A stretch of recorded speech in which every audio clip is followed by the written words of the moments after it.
If you just can't afford or you don't want to start with something as big as these or as intensive, it's Health Power.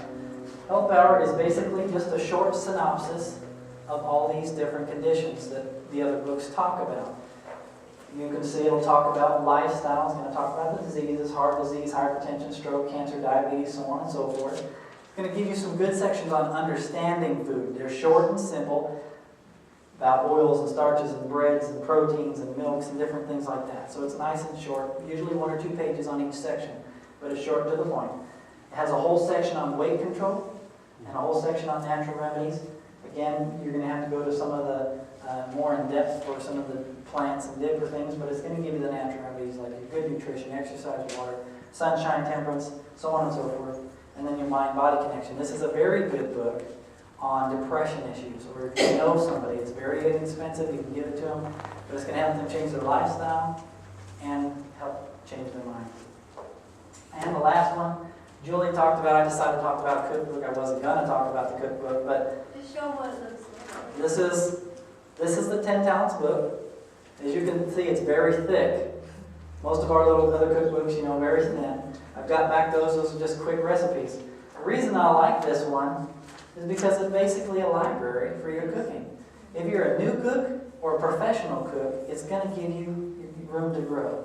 Okay? You get natural foods or original diet, baby foods, beverages, yogurts, desserts, fruits, grains, herbs. Each section it also gives you an explanation of the like nuts and the breads. It has a whole section in here that I like. That is very handy is a conversion equivalent chart. Okay? Fava beans, you need a pound. How much is a pound of fava beans if you just got in your drawer, in your cupboard, 3 cups? Okay? It's going to give you equivalents, how to measure. Back here, page 31, I like this one, is amounts. If you're making something with apples, one of Julie's recipes, and for some reason you don't got it right, if the recipe calls for 1 cup of sliced or chopped apples, it'll tell you it's about 1 medium 6-ounce apple. Okay? If you need garlic in something right here, I need a teaspoon of finely chopped garlic. How much is a teaspoon of finely chopped garlic? About 2 medium cloves. So it's nice little conversion charts. It's got a whole section on spices. It's got a whole section on making breads, sprouting breads. Just speaking of breads, first time somebody told me to punch down the bread. Well, punch down the bread.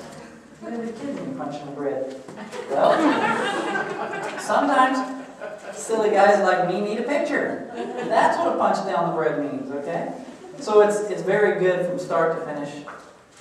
And it's got, it's from A to Z. And it's got 1,000 recipes in it. So if you've used this book and only this book, you'll probably never finish using this book. So, thank you all for coming. And if you need to talk, we'll be in the back.